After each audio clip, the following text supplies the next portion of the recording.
Bonjour. L'Europe et la France préparent la riposte à Donald Trump dans l'affaire des droits de douane. Emmanuel Macron demande aux chefs d'entreprise de suspendre leurs investissements aux États-Unis.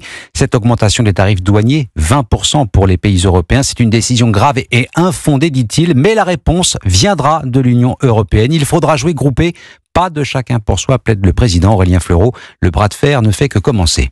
Riposter, mettre la pression, mais sans mettre en danger sa propre économie, c'est l'équilibre à trouver côté européen. Selon John Plassard, spécialiste en investissement chez Mirabeau, il voit plusieurs leviers efficaces, comme s'attaquer au déjà fragile Boeing, au secteur agroalimentaire ou encore que les pays ciblés par les Américains s'organisent entre eux. La réplique ici qui pourrait être la plus importante, ce soit qu'il y ait des accords transfrontaliers entre l'Union européenne, entre le Canada, entre la Grande-Bretagne et qu'on prenne des mesures communes de réplique et de rétorsion face aux États-Unis. Le secteur des services ou les GAFAM pourraient aussi être dans le viseur des Européens. C'est en tout cas une stratégie de long terme qu'il faudra établir, selon Jean-Hervé Lorenzi, fondateur du Cercle des économistes. Dans la négociation qui vient, on est face à quelqu'un qui ne changera pas de logique, mais qui peut tout à fait négocier sur les chiffres. Il s'agit purement d'un rapport de force, mais qui est très profond. Enfin, dernier élément très important selon lui, si le cours du dollar continue à baisser, cela fera forcément réfléchir le président américain.